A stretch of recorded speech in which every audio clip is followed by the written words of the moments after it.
exciting and curious books in the Bible.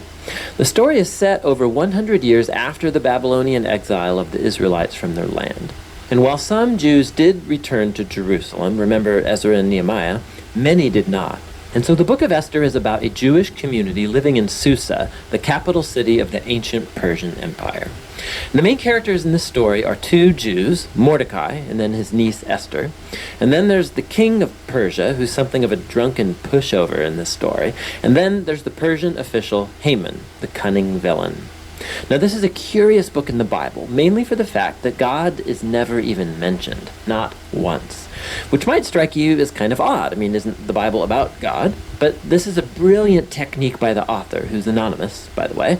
It's an invitation to read this story looking for God's activity, and there are signs of it everywhere.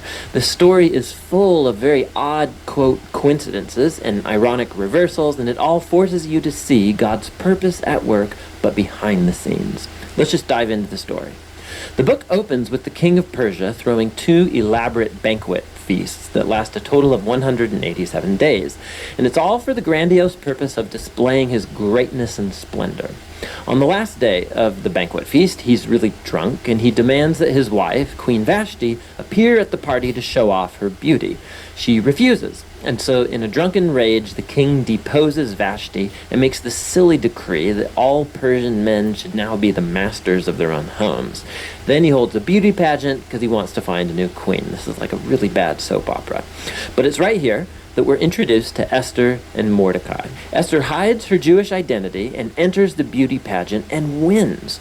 And the king is so obsessed with Esther that he elevates her to become the new queen of Persia.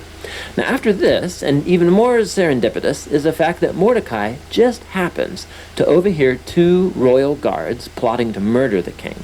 And so he informs Esther, who in turn informs the king, and Mordecai gets credit for saving the king's life.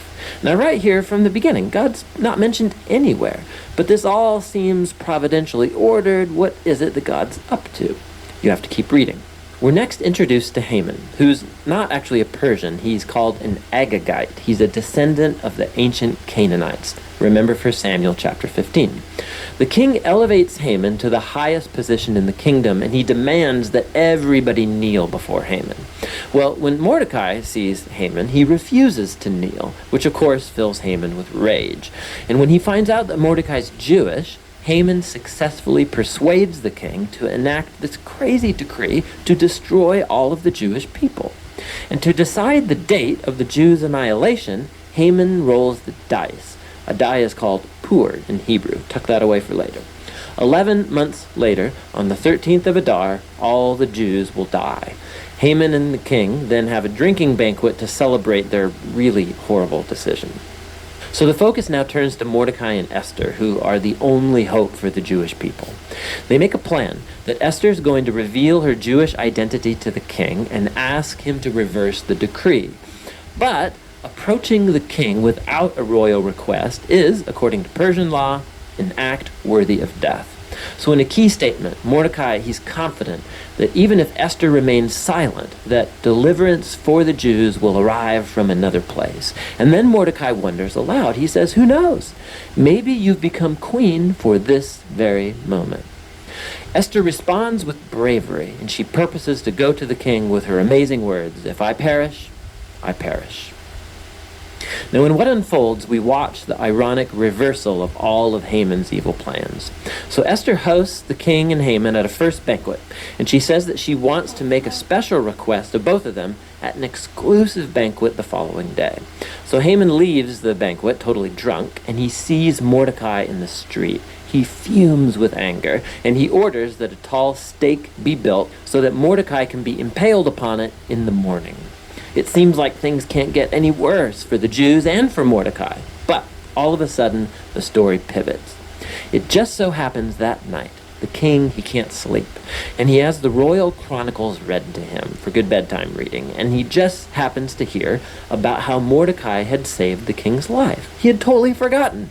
So in the morning, Haman enters to request Mordecai's execution, and the king in that moment orders Haman to honor Mordecai publicly for saving his life. So now Haman has to lead Mordecai around the city on a royal horse, telling everyone to praise him. Now this moment in the story, it's a pivot for the whole book. It begins Haman's downfall and Mordecai's rise to power. Watch how this works.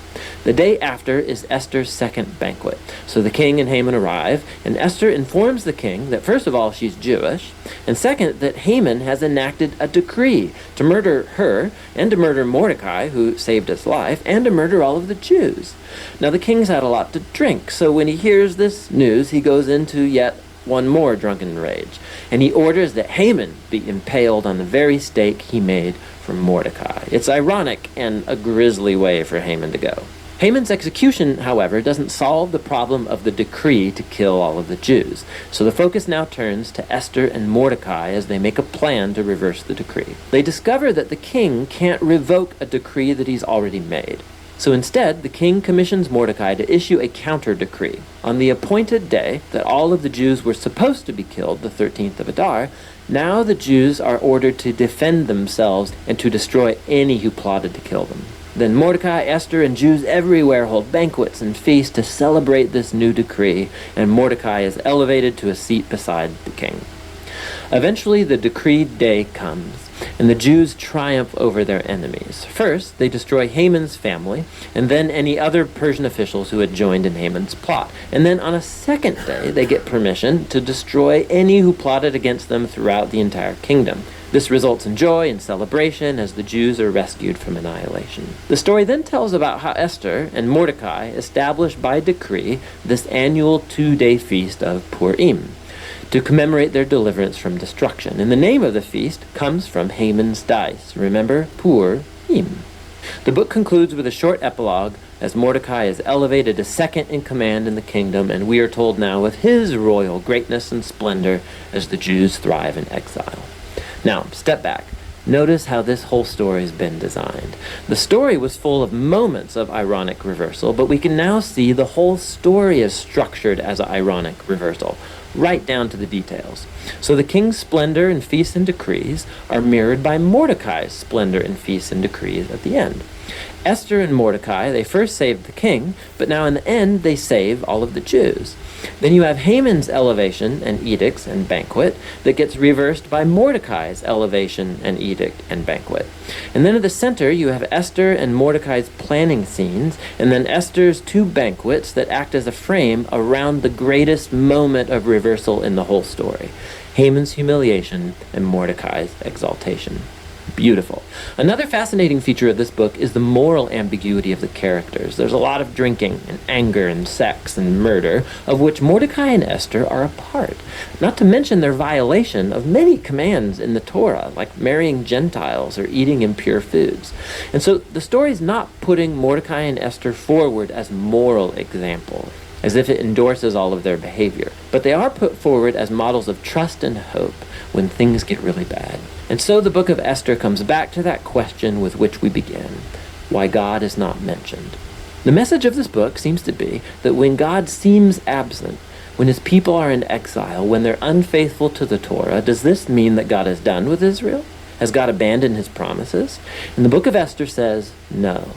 It invites us to see that God can and does work in the real mess and moral ambiguity of human history, and he uses the faithfulness of even morally compromised people to accomplish his purposes.